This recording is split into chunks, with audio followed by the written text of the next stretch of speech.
ಸಮಸ್ಯೆಗಳ ಬಗ್ಗೆ ಪ್ರಶ್ನೆ ಸಂಖ್ಯೆ 479 ಮಾನ್ಯ ಆರೋಗ್ಯ ಮತ್ತು ಕುಟುಂಬ ಕಲ್ಯಾಣ ಸಚಿವರಿಗೆ ಕೇಳಲು ಬಯಸುತ್ತೇನೆ. ಮಾನ್ಯ ಸಭಾಧ್ಯಕ್ಷರಿಗೆ ಉತ್ತರವನ್ನು ಒದಗಿಸಲಾಗಿದೆ. ಸಭಾಧ್ಯಕ್ಷರೇ ಉತ್ತರವನ್ನು ಒದಗಿಸಿದ್ದಾರೆ. ಆದರೆ ನಾನು ಸಚಿವರ ಹತ್ರ ಒಂದೆರಡು ಮಾಹಿತಿಗಳನ್ನು ಕೊಡಬೇಕು ಅಂತ ಹೇಳೋದು ಈ ಒಂದು ಉಪಪ್ರಶ್ನೆಯಲ್ಲಿ ಕೇಳಲಿಕ್ಕೆ ಬಯಸ್ತಾ ಇದ್ದೇನೆ. ಒಂದು, ಆಯುಷ್ಮಾನ್ ಭಾರತ್ನಲ್ಲಿ ಹಲವಾರು ಸಮಸ್ಯೆಗಳು ಏನು ಅಂತ ಹೇಳಿದ್ರೆ, ಎಲ್ಲ ಹಾಸ್ಪಿಟಲ್ಗಳಲ್ಲಿ ಎಲ್ಲ ಕಾಯಿಲೆಗಳನ್ನು ಅವರು ಎನ್ಪೈನಲ್ ಮಾಡ್ಕೊಂಡಿರಲ್ಲ. ಹಾಗಿರುವಾಗ ಯಾವುದೇ ಒಂದು ರೋಗಿಗಳು ಪ್ರಸ್ತುತವಾಗಿ ಆಸ್ಪತ್ರೆಗೆ ಹೋದಾಗ ಆ ಕಾಯಿಲೆಗಳು ನಮ್ಮ ಆಸ್ಪತ್ರೆಯಲ್ಲಿ ಎನ್ಪೈನಲ್ ಆಗಿಲ್ಲ ಅಂತ ಹೇಳುವಂಥದ್ದನ್ನು ಹೇಳಿ ಅವರನ್ನು ಹೊರಗಡೆ ಕಳಿಸುವಂಥದ್ದು ಅಥವಾ ಬೇರೆ ಆಸ್ಪತ್ರೆಗೆ ಕಳಿಸುವಂಥ ವಿಚಾರಗಳು ನಿರಂತರವಾಗಿ ಆಗ್ತಾ ಇದೆ. ಕೆಲವೊಂದು ಕಡೆಯಲ್ಲಿ ಏನಾಗುತ್ತೆ ಅಂತ ಹೇಳಿದ್ರೆ, ಸ್ವಲ್ಪ ಅರ್ಧವಾಸಿ ಟ್ರೀಟ್ಮೆಂಟ್ ತೆಗೆದುಕೊಂಡ ನಂತರ ಇದಕ್ಕೆ ಹಣ ಕಟ್ಟಿ ಇದು ಈ ಕಾಯಿಲೆ ನಮ್ಮ ಆಸ್ಪತ್ರೆಯಲ್ಲಿ ಎನ್ಪೈನಲ್ ಇಲ್ಲ ಅಂತ ಹೇಳುವಂಥದ್ದು ಹೇಳ್ತಾರೆ. ಹೇಳಿದ ತಕ್ಷಣ ಅವರು ಬೇರೆ ಆಸ್ಪತ್ರೆಗೆ ಹೋಗಬೇಕು, ಇಲ್ಲಿ ಹಣ ಕಟ್ಟಿ ಹೋಗಬೇಕು. ಈ ಒಂದು ಸಮಸ್ಯೆಗಳು ಇದೆ. ಎರಡನೇದು ಏನು ಅಂತ ಹೇಳಿದ್ರೆ, ತುರ್ತಾಗಿ ಆಕ್ಸಿಡೆಂಟ್ಗಳಾದಾಗ ಈ ಆಕ್ಸಿಡೆಂಟ್ಗಳು ಮತ್ತು ತುರ್ತಾಗಿ ಆಗುವಂತ ಈ ಘಟನೆಗಳಿಗೆ ಆಸ್ಪತ್ರೆಯಲ್ಲಿ ದಾಖಲಾಗುವಂತ ಸಂದರ್ಭದಲ್ಲಿ ಅವರು ಯಾವ ಆಸ್ಪತ್ರೆ ಯಾವುದೋ ಕಾಯಿಲೆಗಳಿಗೆ, ಈ ಆಕ್ಸಿಡೆಂಟ್ ಆದ ಕಾಯಿಲೆಗಳಿಗೆ ಎನ್ಪೈನಲ್ ಆಗಿದೆ ಅಂತ ಹೇಳುವಂಥದ್ದು ಪೇಷಂಟ್ ಅಥವಾ ಪೇಷಂಟ್ ಪಾರ್ಟಿಗಳು ಹುಡ್ಕೊಂಡು ಹೋಗಿ ಆ ಆಸ್ಪತ್ರೆಗಳಿಗೆ ಹೋಗಿ ದಾಖಲಾಗಬೇಕಾಗ್ತದೆ. ಅಲ್ಲಿ ತುರ್ತಾಗಿ ಎಮರ್ಜೆನ್ಸಿಯಾಗಿ ಹತ್ತಿರ ಆಸ್ಪತ್ರೆಗೆ ಹೋದಾಗ ಅವರು ಅದಕ್ಕೆ BPL ಕಾರ್ಡ್ ಇದ್ರೂ ಕೂಡ ನಾವು ಈ ಒಂದು ಹೆಡ್ ಇಂಜುರಿಗೋ ಅಥವಾ ಹಾರ್ಟಿಗೋ ಇನ್ನೊಂದು ಸಂಬಂಧಪಟ್ಟದಕ್ಕಾಗಿ ಎನ್ಪೈನಲ್ ಆಗಿಲ್ಲ ಅಂತ ಹೇಳುವಂಥದ್ದನ್ನು ಹೇಳಿದಾಗ ಈ ಎಮರ್ಜೆನ್ಸಿ ಆದಂಥ ಪೇಷಂಟ್ ಪಾರ್ಟಿಗಳು ಬಹಳ ತೊಂದರೆಯನ್ನು ಬೀಳಿಸ್ಕೊಳ್ತಾರೆ. ಇದರೊಟ್ಟಿಗೆ ಅವರು ನೀವು ರೆಫರಲ್ ಲೆಟರ್ ತಗೊಂಡು ಬರಬೇಕು ಅಂತ ಹೇಳ್ತಾರೆ.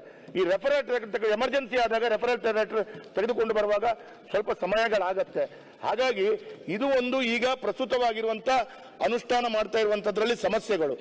ಇದಕ್ಕಿಂತ ದೊಡ್ಡ ಸಮಸ್ಯೆಗಳು ಏನು ಅಂತ ಹೇಳಿದ್ರೆ, ಆರೋಗ್ಯದ ಕ್ಷೇತ್ರದಲ್ಲಿ ಆಯುಷ್ಮಾನ್ ಭಾರತ್ ಈಗ 70 ವರ್ಷದವರ ಮೇಲ್ಪಟ್ಟು ಅವರಿಗೆ ಇಡೀ ದೇಶದಲ್ಲಿ ಎಲ್ಲ ಬಂಧುಗಳಿಗೆ ಚಿಕಿತ್ಸೆ ಸಿಗಬೇಕು ಅಂತೇಳಿ ಇಡೀ ದೇಶದಲ್ಲಿ ಆರೋಗ್ಯ ರಕ್ಷಣೆ ನೀಡಲು ಕೇಂದ್ರ ಸರ್ಕಾರ ಒಂದು ವಿಶೇಷವಾದಂತಹ ಮಹತ್ವದ ಯೋಜನೆಯನ್ನು ಕೊಟ್ಟಿದೆ.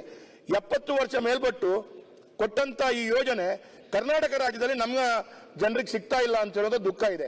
ಹಾಗಾಗಿ ಇದನ್ನು ನೀವು ಕೇಂದ್ರ ಸರ್ಕಾರ ಕೊಟ್ಟಂತ 70 ವರ್ಷ ಮೇಲ್ಪಟ್ಟಂತ ವ್ಯಕ್ತಿಗಳಿಗೆ ಇದು ಸಿಗ್ತಾ ಇಲ್ಲದಂತ ಒಂದು ವಿಶೇಷವಾದಂತಹ ವಿಚಾರಗಳನ್ನ ಮನಸ್ಸಿನಲ್ಲಿಟ್ಟುಕೊಂಡು ನಮ್ಮ ರಾಜ್ಯ ಸರ್ಕಾರ ಇದಕ್ಕೆ 70 ವರ್ಷ ಮೇಲ್ಪಟ್ಟವರಿಗೂ ಕೂಡ ಈ ಅವಕಾಶಗಳು ವಂಚಿತರಾಗಿದ್ದವರಿಗೆ ದೊರಕಿಸಿಕೊಡ್ಬೇಕು ಅಂತೇಳಿ ನಾನು ಸಚಿವರ ಹತ್ರ ಕೇಳಲಿಕ್ಕೆ ಬಯಸ್ತೇನೆ. ಅದರ ಒಟ್ಟಿಗೆ ಕೊನೆಯದಾಗಿ ಒಂದು ಪ್ರಶ್ನೆ, ಇದಕ್ಕೆ ಒಟ್ಟಿಗೂ ಒಂದಕ್ಕೂ ಉತ್ತರ ಕೊಡಿ ಸರ್. ಕೊನೆಯದಾಗಿ ಏನು ಅಂತ ಹೇಳಿದ್ರೆ, ಇದರಲ್ಲಿ ಕೂಡ ಕೆಲವಾರು ಕಡೆಗಳಲ್ಲಿ ಎಮರ್ಜೆನ್ಸಿ ಹೋದಾಗ ಆ ಆಸ್ಪತ್ರೆಗಳಲ್ಲಿ ICU ಇರಲ್ಲ. ಮಾನ್ಯ ಸ್ಪೀಕರ್ ಅವರಿಗೂ ಗೊತ್ತಿದೆ, ಎಮರ್ಜೆನ್ಸಿ ಆಗಿ ಆಯುಷ್ಮಾನ್ ಭಾರತ್ನ ಬೆನಿಫಿಟ್ ತೆಗೆದುಕೊಳ್ಳುವಾಗ ಅಲ್ಲಿ ICU ಇಲ್ಲದೆ ICUಗಾಗಿ ಪರದಾಡ್ತಾ ನಿಮ್ಗಿರ್ಬೋದು, ನಮ್ಮ ಜಿಲ್ಲೆಯ ಎಲ್ಲ ಜನಪ್ರತಿನಿಧಿಗಳಿಗೆ ನಾಯಕರುಗಳಿಗೆ ಫೋನ್ ಬರುತ್ತೆ.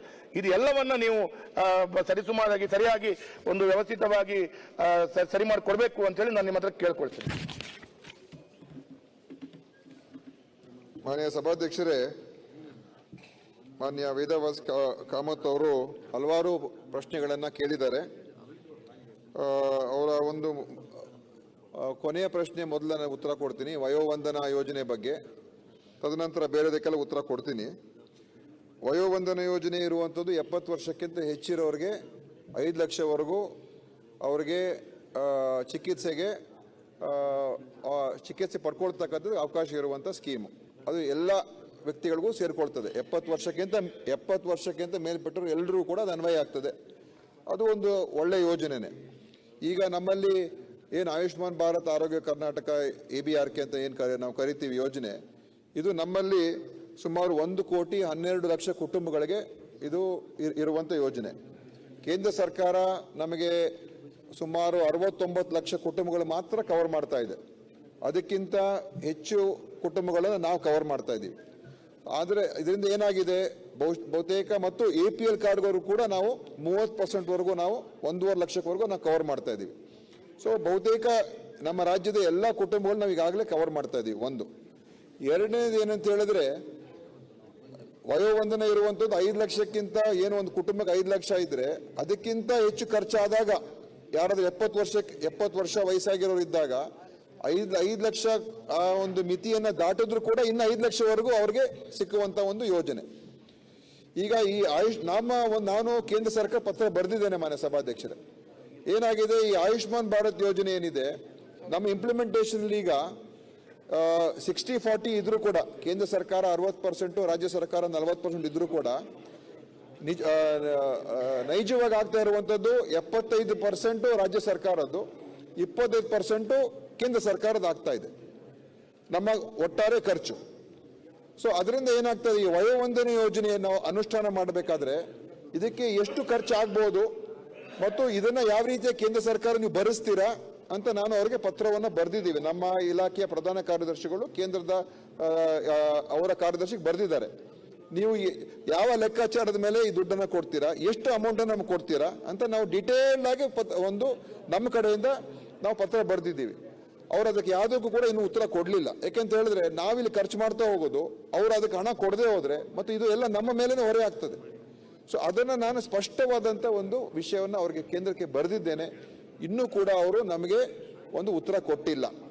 ಆದ್ರಿಂದ ಯಾವ ಪ್ರಮಾಣದಲ್ಲಿ ಅವರು ಈ ಯೋಜನೆ ಅಡಿಯಲ್ಲಿ ನಮ್ಮ ಲೆಕ್ಕಾಚಾರ ಪ್ರಕಾರ ವರ್ಷಕ್ಕೆ ಒಂದು 68.98 ಕೋಟಿ ಅಗತ್ಯ ಆಗ್ತದೆ ಈ ಸ್ಕೀಮ್ ಅಂದಾಜು ಲೆಕ್ಕ. ಈ ಸ್ಕೀಮ್ ಇಂಪ್ಲಿಮೆಂಟ್ ಆದ್ರೆ ಇದರಲ್ಲಿ ಕೇಂದ್ರ ಸರ್ಕಾರ 60% ಅಂತ ಹೇಳಿದ್ರೆ ನೀವು 36.58 ಕೋಟಿ ಕೊಡಬೇಕಾಗ್ತದೆ. ಈ ಆಧಾರದ ಮೇಲೆ ನೀವು ನಮಗೆ ಮಾಹಿತಿ ಕೊಡಿ ಅಂತ ಹೇಳಿದ್ದೀವಿ. ಅವರು ಇದಕ್ಕೆ ಯಾವುದೂ ಕೂಡ ಉತ್ತರ ಕೊಟ್ಟಿಲ್ಲ. ಸೊ ಅವರು ಹೇಳಿದ ಮೇಲೆ ಖಂಡಿತವಾಗಿಯೂ ನಾವು ಇಂಪ್ಲಿಮೆಂಟ್ ಮಾಡ್ತೀವಿ. ಆದರೆ ನಮ್ಮಲ್ಲಿ 70 ವರ್ಷಕ್ಕಿಂತ ಮೇಲ್ಪಟ್ಟಿರೋರು ಎಲ್ಲರೂ ಕೂಡ ನಮ್ಮ ಸ್ಕೀಮಲ್ಲಿ ಆಲ್ರೆಡಿ ಇದ್ದಾರೆ. ಅದನ್ನ ನಾವೇನು ಅವರಿಗೆ ನಿರಾಕರಣೆ ಏನು ಆಗ್ತಾ ಇಲ್ಲ. ನಮ್ಮ ರಾಜ್ಯದ ಎಲ್ಲ 70 ವರ್ಷಕ್ಕಿಂತ ಮೇಲಿರೋರಿಗೆ ನಾವು ಕೊಡ್ತಾ ಇದ್ದೀವಿ. ಈ ಒಂದು ಯೋಜನೆ ಇಂಪ್ಲಿಮೆಂಟ್ ಆಗಬೇಕಾದ್ರೆ ಅವ್ರು ನಮಗೆ ಸ್ಪಷ್ಟೀಕರಣ ಕೊಡ್ಬೇಕು. ಯಾಕಂದ್ರೆ ರಾಜ್ಯ ಸರ್ಕಾರ ಈಗ ಆಯುಷ್ಮಾನ್ ಭಾರತ್ ದೇಶ ಎಲ್ಲ ಕಡೆ ಓಡ್ತಾ ಇದೆ. ಜನ ತಿಳ್ಕೊಳ್ತಾರೆ ಕೇಂದ್ರ ಸರ್ಕಾರದ ಯೋಜನೆ ಅಂತ. ಅದು 75% ನಮ್ಮ ರಾಜ್ಯ ಕೊಡ್ತಾ ಇರುವಂತದ್ದು. ಇದು ಈ ರಾಜ್ಯ ಸರ್ಕಾರದ ಅತ್ಯಂತ ದೊಡ್ಡ ಯೋಜನೆ ಇದು. ಸೊ ಇದನ್ನ ನಾವು ತಿಳ್ಕೊಂಡು ಕೇಂದ್ರದ ಒಂದು ಸ್ಪಷ್ಟೀಕರಣ ಬಂದ್ಮೇಲೆ ನಾವು ಖಂಡಿತವಾಗಿಯೂ ಇದನ್ನು ಇಂಪ್ಲಿಮೆಂಟ್ ಮಾಡ್ತೀವಿ. ಮತ್ತು ಇನ್ನೊಂದು ಹೇಳಿರ್ತಕ್ಕಂಥದ್ದು, ಅವರು ನಮ್ಮ ಈಗ ತುರ್ತಿನ ಪರಿಸ್ಥಿತಿಗಳಲ್ಲಿ ಆಕ್ಸಿಡೆಂಟ್ ಆದಂಥ ಪರಿಸ್ಥಿತಿಯಲ್ಲಿ ಚಿಕಿತ್ಸೆ ನೀಡಬೇಕು. ಅದು 1 ಲಕ್ಷವರೆಗೂ ಎಲ್ರಿಗೂ ಕವರ್ ಆಗ್ತದೆ. ಯಾವುದೇ ಆಸ್ಪತ್ರೆ ಆಗಿರ್ಬೋದು 1 ಲಕ್ಷವರೆಗೂ ಅದು ಕವರ್ ಆಗ್ತದೆ, ಅದು ತುರ್ತು ಪರಿಸ್ಥಿತಿ ಇದ್ದಾಗ. ಮತ್ತು ನಮ್ಮ ಎಂಪ್ಯಾನಲ್ಡ್ ಆಸ್ಪತ್ರೆಗಳಲ್ಲಿ ಅವರು ಖಂಡಿತವಾಗಿಯೂ ಆ 5 ಲಕ್ಷ ಮಿತಿ ಒಳಗಡೆ ಅವರು ಟ್ರೀಟ್ಮೆಂಟ್ ಕೊಡ್ತಕ್ಕಂಥದ್ದಕ್ಕೆ ಅವಕಾಶ ಇದೆ. ಮತ್ತು ರೆಫರಲ್ ಸಿಸ್ಟಮ್ ನಮ್ಮ ದೇಶದಲ್ಲಿ, ನಮ್ಮ ರಾಜ್ಯದಲ್ಲಿ ಇರುವಂಥ ರೆಫರಲ್ ಸಿಸ್ಟಮ್ ಇದೆ. ಅದು ಕೆಲವು ಟೆರ್ಷರಿ ಕೇರ್ಗೆ, ಎಮರ್ಜೆನ್ಸಿ ಕೇರ್ಗೆ ರೆಫರಲ್ ಅಪ್ಲೈ ಆಗೋದಿಲ್ಲ. ಅವ್ರಿಗೆ ರೆಫರಲ್ ಇಲ್ದೇನೆ ಹೋಗುವಂಥ ಪ್ರೊಸೀಜರ್ಸು ಕೂಡ ಇದೆ, ರೆಫರಲ್ ಅಗತ್ಯ ಇರುವಂಥ ಪ್ರೊಸೀಜರ್ಸ್ ಕೂಡ ಇದೆ. ಅದರಲ್ಲಿ ನಾವು ಕೆಲವು ಇದು ಬಹಳ ಚೆನ್ನಾಗಿ ನಡೀತಾ ಉಂಟು. ಎಮರ್ಜೆನ್ಸಿ ಬಂದಾಗ ಖಂಡಿತವಾಗಿಯೂ ಅವರಿಗೆ ಟ್ರೀಟ್ಮೆಂಟ್ ತಗೊಳ್ತಕ್ಕಂಥದ್ದಕ್ಕೆ ಅವಕಾಶ ಮಾಡಿಕೊಟ್ಟಿದ್ದೇವೆ. ಇನ್ನೂ ಏನಾದರೂ ಕ್ರಮ ಮುಂದೆ ತಗೊಳ್ಬೇಕಂತ ಹೇಳಿದ್ರೆ ಖಂಡಿತ ತಗೊಳ್ಳೋಣ. ಆದರೆ ನಮ್ಮ ABRK ಯೋಜನೆ ಇದರ ಒಂದು ಒಟ್ಟಾರೆ ಏನು ನೀವು ಆರೋಗ್ಯ ಸಚಿವರಾಗಿದ್ದಾಗ ಅವಾಗ ಇದು ಇಂಪ್ಲಿಮೆಂಟೇಷನ್ಗೆ ಬಂತು. ಖಂಡಿತವಾಗಿಯೂ ಇದು ಒಂದು ಒಳ್ಳೆಯ ಒಂದು ವ್ಯವಸ್ಥೆ ಅಡಿಯಲ್ಲಿ ನಡೀತಾ ಉಂಟು. ಸಚಿವರ ನನ್ನ ಪ್ರಶ್ನೆ ಅನ್ಕೊಂಡು ಸಚಿವರು ಹೇಳಿದ್ರು 70 ವರ್ಷ ಮೇಲ್ಪಟ್ಟು ಈಗಾಗಲೇ ಕೇಂದ್ರ ಸರ್ಕಾರಕ್ಕೆ ಪತ್ರ ಬರೆದಿದ್ದಾರೆ ಅಂತ ಅವರು ಹೇಳ್ತಾರೆ. ಆದರೆ ದೇಶದ ಸರಿಸುಮಾರು ಎಲ್ಲ ರಾಜ್ಯಗಳಲ್ಲಿ 70 ವರ್ಷದ ಮೇಲ್ಪಟ್ಟಂತ ಈ ಒಂದು ವ್ಯಕ್ತಿಗಳಿಗೆ ಈ ಸವಲತ್ತುಗಳು ಎಡಿಷನಲ್ ಆಗಿ 5 ಲಕ್ಷನ ಸವಲತ್ತುಗಳು ಸಿಗ್ತಾ ಇದೆ. ಕೇವಲ ಕರ್ನಾಟಕದಲ್ಲಿ ಸಿಗ್ತಾ ಇಲ್ಲ ಅಂತ ಹೇಳುವಂತ ಮಾಹಿತಿಗಳು ನನಗೆ ಬಂದಿದ್ದು. ಹಾಗಾಗಿ ತಮ್ಮ ಜವಾಬ್ದಾರಿಯನ್ನ ಏನಂತ ಹೇಳಿದ್ರೆ, ಏನಾದರೂ ಏನು ಸರ್ಕಾರಕ್ಕೆ ಪತ್ರ ಬರೆದಿದ್ದೀರಿ, ಅದು ತಮಗೆ ಏನು ಅದಕ್ಕೆ ಸಂಬಂಧಪಟ್ಟಂತ ಏನಾದರೂ ಗೊಂದಲಗಳಿದೆ ಅಥವಾ ಇದಿದೆ, ಅದನ್ನು ತಕ್ಷಣ ತರಿಸ್ಕೊಂಡು ಇದರಿಂದ ನಮ್ಮ ರಾಜ್ಯದ ಜನರು 70 ವರ್ಷ ಮೇಲ್ಪಟ್ಟವರು ವಂಚಿತರಾಗಬಾರ್ದು ಅಂತೇಳಿ ಒಂದನೇ ವಿಚಾರ. ಎರಡನೇದು ನನ್ನೊಂದು ಪ್ರಶ್ನೆ, ನೀವು ಹೇಳಿದ್ರಿ ಎಂಪೆನಲ್ ಎಲ್ಲ ರೋಗಗಳಿಗೆ, ಎಲ್ಲ ಕಾಯಿಲೆಗಳಿಗೆ ಅಥವಾ ಎಲ್ಲ ಎಮರ್ಜೆನ್ಸಿಗಳಿಗೆ ಎಲ್ಲ ಆಸ್ಪತ್ರೆಗಳಲ್ಲಿ ಎಂಪೆನಲ್ ಆಗಿಲ್ಲ. ಒಂದು ಉದಾಹರಣೆಗೆ, ಒಂದು ಆಸ್ಪತ್ರೆ ಕೇವಲ 5 ಕಾಯಿಲೆಗಳಿಗೆ ಮಾತ್ರ ಎಂಪೆನಲ್ ಮಾಡ್ಕೊಂಡಿದ್ದಾರೆ, 10 ಕಾಯಿಲೆಗಳಿಗೆ ಮಾತ್ರ ಎಂಪೆನಲ್ ಮಾಡ್ಕೊಂಡಿದ್ದಾರೆ. ಆ ಕಾಯಿಲೆ ಬಿಟ್ಟು ಬೇರೆ ಕಾಯಿಲೆಗಳಿದ್ದವರು ಆ ಆಸ್ಪತ್ರೆಗೆ ಹೋದ್ರೆ ಹಣ ಖರ್ಚು ಮಾಡಿಯೇ ಅವರು ಬರಬೇಕು. ಇದು 100ಕ್ಕೆ 100 ಸತ್ಯ ಸರ್. ನೀವು ಯಾರ ಹತ್ರ ಬೇಕಾದ್ರೆ ಕೇಳಿ ನೋಡಿ. ಅದಕ್ಕಾಗಿ ನಾನು ಹೇಳುವಂತದ್ದು, ಯಾಕೆ ಎಲ್ಲಾ ಆಸ್ಪತ್ರೆಗಳು ಎಲ್ಲಾ ರೋಗಗಳಿಗೆ ಅದರಲ್ಲಿ 4 ವಿಧಾನ ಮಾಡಿದ್ದಾರೆ. 2A, 3A, 2B ಮತ್ತು 4A. 4A ಅಂತ ಹೇಳಿದ್ರೆ ಎಮರ್ಜೆನ್ಸಿ ಆಗಿ ಬರುವಂತದ್ದು. ಇದಕ್ಕೆಲ್ಲ ಸರ್ 1 ಮಿನಿಟ್, ಇದಕ್ಕೆಲ್ಲವೂ ಎಲ್ಲ ಕಾಯಿಲೆಗಳಿಗೆ ಎಲ್ಲ ಆಸ್ಪತ್ರೆಗಳು ಎಂಪೆನಲ್ ಮಾಡುವ ತರದಲ್ಲಿ ಸರ್ಕಾರ ಕ್ರಮ ವಹಿಸಿಕೊಳ್ಬೇಕು. ಕೆಲವೇ ಕಾಯಿಲೆಗಳಿಗೆ ಕೆಲವೇ ಮನೆ ಸಭಾಧ್ಯಕ್ಷರೇ, ಆ ಆಸ್ಪತ್ರೆಗಳಲ್ಲಿ ಯಾವ ಸ್ಪೆಷಾಲಿಟೀಸ್ ಇದೆ ಅದು ನಾವು ಎಂಪ್ಯಾನಲ್ ಮಾಡಕ್ ನಾವು ತಯಾರಾಗಿರ್ತೀವಿ. ನಮ್ಗೇನು ಅದರಲ್ಲಿ ಸಮಸ್ಯೆ ಏನಿಲ್ಲ. ಅದು 2A 3A ಏನ್ ಕ್ಯಾಟಗರಿಗಳಿದೆ ಆ ಕ್ಯಾಟಗರಿ ಮಾಡಿರ್ತಕ್ಕಂಥದ್ದು ಬೇರೆ ಬೇರೆ ಒಂದು ಪ್ರೊಸೀಜರ್ಸ್ಗೋಸ್ಕರ. ಅದಕ್ಕೋಸ್ಕರ ನಾವು ಆಸ್ಪತ್ರೆಗಳು ಏನೇನು ಫೆಸಿಲಿಟೀಸ್ ಇದೆ ನಮ್ಮ ಜೊತೆ ಎಂಪ್ಯಾನಲ್ ಆಗೋದಕ್ಕೆ ಯಾವ ಸಮಸ್ಯೆ ಇಲ್ಲ. ನಾವು ಒಂದು ಆಸ್ಪತ್ರೆ ನಮ್ಮ ಜೊತೆ ಎಂಪ್ಯಾನಲ್ ಆದ್ರೆ ಆ ಫೆಸಿಲಿಟೀಸ್ ಪ್ರಕಾರ ನಾವು ಅವ್ರಿಗೆ ದುಡ್ಡು ಕೊಟ್ಟೇ ಕೊಡ್ತೀವಿ. ಸರ್ ಎಂಪ್ಯಾನಲ್ ತಾವು ಮಾಡಿಸ್ಬೇಕು ಸರ್, ಅವ್ರು ಮಾಡಲ್ಲ. ಫೋರ್ಸ್ ಮಾಡಕ್ಕಾಗಲ್ಲ. ಆಸ್ಪತ್ರೆಯವರು ನಮ್ಮ ಜೊತೆ ಎಂಪ್ಯಾನಲ್ ಮುಂದೆ ಬರ್ತಾರೆ, ಅವ್ರನ್ನ ಎಂಪ್ಯಾನಲ್ ಮಾಡ್ಕೋಬಹುದು. ನೀವು ಕಡ್ಡಾಯವಾಗಿ ಎಂಪ್ಯಾನಲ್ ಮಾಡ್ಕೊಳ್ಳಿ ಅಂತ ನಾನು ಆಸ್ಪತ್ರೆಗೆ ಹೇಳಕ್ ಆಗಲ್ಲ. ಸಚಿವರು ನಾನು ಕೇಳೋದು, ಒಬ್ಬ ಹೊಟ್ಟೆ ನೋವು ಆದವನು, ತಲೆನೋವು ಆದವನು, ಏನಾದವನು ಯಾವ ಆಸ್ಪತ್ರೆಗಳಂತೇಳಿ ಆ ಪೆನಲ್ ಆಗಿದೆ ಎಂಪ್ಯಾನಲ್ ಆಗಿದೆ ಅಂತೇಳಿ ನೋಡ್ಕೊಂಡು ಹೋಗಿ ಅಡ್ಮಿಟ್ ಆಗ್ಲಿಕ್ಕೆ ಆಗತ್ತಾ? ಆಕ್ಸಿಡೆಂಟ್ ಆದಾಗ ಯಾವ ಎಂಪ್ಯಾನಲ್ ಅಲ್ಲಿ ಇದೆ ಅಂತೇಳಿ ನೋಡ್ಕೊಂಡು, ಅದಕ್ಕಾಗಿ ನಾನು ಹೇಳೋದು ಎಲ್ಲಾ ಆಸ್ಪತ್ರೆಗಳಿಗೆ ಅದು ಎಂಪ್ಯಾನಲ್ ಮಾಡುವಾಗ ಸರ್ಕಾರ ಕ್ರಮವನ್ನು ವಹಿಸಿಕೊಳ್ಬೇಕು. ಇಲ್ಲ ಅಂತೇಳಿ ಆದ್ರೆ ನೀವು ಒಂದು ಆಸ್ಪತ್ರೆಗೆ ಒಂದು ಕಾಯಿಲೆ, ಒಂದು ಆಸ್ಪತ್ರೆಗೆ ಒಂದು ಕಾಯಿಲೆ ಅಂತೇಳಿ ಹುಡ್ಕೊಂಡು ಹೋಗ್ಲಿಕ್ಕೆ ಆಗಲ್ಲ. ನೀವು ಆತರ ಅಧ್ಯಕ್ಷರೇ, ಒಂದು ನಿಮಿಷ, ನಮ್ಮಲ್ಲಿ 592 ಆಸ್ಪತ್ರೆಗಳು ಎಂಪ್ಯಾನಲ್ ಆಗಿದ್ದಾರೆ. ಅವರ ಆಸ್ಪತ್ರೆಯಲ್ಲಿ ನಮ್ಮ ಪ್ರೊಸೀಜರ್ಸ್ ಪ್ರಕಾರ ಏನೇನು ಅವ್ರ ಚಿಕಿತ್ಸೆ ಕೊಡ್ಬೋದು ನಾವು ಅದನ್ನ ನಮ್ಮ ಸ್ಕೀಮ್ ಅಡಿಯಲ್ಲಿ ಕವರ್ ಮಾಡ್ಕೊಳ್ತೀವಿ. ಆಯ್ತಾ? ಕೆಲವು ಟ್ರೀಟ್ಮೆಂಟ್ಸು ನಮ್ಮಲ್ಲಿ ಕವರ್ ಆಗಿಲ್ಲ. ಅದು ನಾವು ಅವ್ರಿಗೆ ಆ ಒಂದು ಟ್ರೀಟ್ಮೆಂಟ್ಸ್ಗೆ ಪ್ರೊಸೀಜರ್ಸ್ಗೆ ನಾವು ನಮ್ಮ ಒಂದು ಸ್ಕೀಮ್ ಅಡಿಯಲ್ಲಿ ಕವರ್ ಆಗಿಲ್ಲ. ಅದನ್ನು ನಾವು ಅದಕ್ಕೆ ಹಣ ಕೊಡೋಕೆ ಆಗೋದಿಲ್ಲ. ಅದೇ ಎಲ್ಲ ಆಸ್ಪತ್ರೆಗಳು ಯಾವ ಎಂಪ್ಯಾನಲ್ ಆಗಿದೆ ಅವರಲ್ಲಿ ಇರುವಂಥ ಚಿಕಿತ್ಸೆ ಕೊಡುವಂಥ ಏನೇನು ಫೆಸಿಲಿಟೀಸ್ ಇದೆ ಖಂಡಿತ ಕೊಡೋದಕ್ಕೆ ಯಾವುದೇ ಒಂದು ಸಮಸ್ಯೆ ಇಲ್ಲ. ಸಮಸ್ಯೆ ಏನಿಲ್ಲ. ಒಂದು ನಿಮಿಷ ಕಾಮತ್ ಸರ್, ಬಹಳ ಗೊಂದಲದಲ್ಲಿದೆ. ನಾವು ದಿನನಿತ್ಯ ಅನುಭವಿಸ್ತಾ ಇದ್ದೀವಿ. ನಾವು ಶಿವಮೊಗ್ಗ ಡಿಸ್ಟ್ರಿಕ್ಟು, ದಕ್ಷಿಣ ಕನ್ನಡ ಇವರೆಲ್ಲ ಉಡುಪಿ ಮಣಿಪಾಲ ಆಸ್ಪತ್ರೆಗೆ ಹೋಗ್ತೇವೆ. ತಕ್ಷಣ ತೀರ್ಥಹಳ್ಳಿಯಲ್ಲಿಂದ 1 ಅವರ್ 1.5 ಗಂಟೆಗೆ ಪೇಷಂಟ್ ಅಲ್ಲಿ ಹೋಗ್ತಾರೆ. ಅವರು ರಿಸೀವ್ ಮಾಡ್ಕೊಳ್ತಾ ಇಲ್ಲ. ABRಕ್ಕೆ ಬೆಡ್ ಇಲ್ಲ ಅಂತ ಹೇಳ್ತಾ ಇದ್ದಾರೆ. ಎಂಪ್ಯಾನಲ್ ಆಗಿರ್ತಕ್ಕಂಥ 5 ಕೇಸ್ಗಳಿಗೂ ಬೆಡ್ ಇಲ್ಲ ಅಂತ ಹೇಳ್ತಾ ಇದ್ದಾರೆ. ಇನ್ನ ಕೇಳಿದ್ರೆ, ನಾನು ಹೋಮ್ ಮಿನಿಸ್ಟರ್ ಆಗಿದ್ದಾಗ ಹೋಗಿ ಮೀಟಿಂಗ್ ಮಾಡಿದೆ ನನ್ನಲ್ಲಿ, ಯಾಕೆ ನೀವು ಇದು ಮಾಡ್ತಾ ಇಲ್ಲ ಅಂತ. ಅವ್ರು ಹೇಳ್ತಾರೆ, ನಿಮ್ಮ ಸರ್ಕಾರದಿಂದ ಟೈಮ್ಲಿ ನಮಗೆ ಬಿಲ್ ಪಾವತಿ ಮಾಡ್ತಾ ಇಲ್ಲ, ನಾವು ಅದನ್ನು ತಲೆ ಕೆಡಿಸ್ಕೊಳ್ಳಿಕ್ಕೆ ಆಗ್ತಾ ಇಲ್ಲ, ನಾವು ಪೇಷಂಟನ್ನು ನಮ್ಗೆ ಯಾರು ದುಡ್ಡು ಕೊಡ್ತಾರೆ ಅವರಿಗೆ ಟ್ರೀಟ್ಮೆಂಟ್ ಕೊಡ್ತೀವಿ ಅಂತಾರೆ. ಹಾಗಾಗಿ ನೀವು ಸ್ವಲ್ಪ ಬಂದೋಬಸ್ತ್ ಮಾಡದೆ ಹೋದ್ರೆ ಈ ಆಸ್ಪತ್ರೆಗಳು ಆಟ ಆಡ್ತವೆ. ನಿಮ್ಮ ಜೊತೆಗೆ ಒಂದು ರೇಟ್ ಕಾಂಟ್ರಾಕ್ಟ್ ಮಾಡ್ಕೊಂಡಿದ್ದಾರೆ. ಆ ರೇಟ್ ಕಾಂಟ್ರಾಕ್ಟಿಗಿಂತ ಬೇರೆ ಇದಕ್ಕೆ ಜಾಸ್ತಿ ಚಾರ್ಜ್ ಮಾಡ್ತಾರೆ. ಜಾಸ್ತಿ ವಸೂಲಿ ಮಾಡುವಂಥ ಪೇಷಂಟ್ಗಳಿಗೆ ಅವರು ವಸೂಲಿ ಮಾಡ್ಕೊಂಡು ಟ್ರೀಟ್ಮೆಂಟ್ ಕೊಡ್ತಾರೆ. ಈ ಬೆಡ್ ಇದಕ್ಕೆ ಬೆಡ್ ಇಲ್ಲ ಅಂತ ಹೇಳ್ತಾ ಇದ್ದಾರೆ. ಇದನ್ನ ಏನಾದರೂ ಮಾಡಿ ಒಂದು ಸರಿ ಮಾಡಬೇಕು.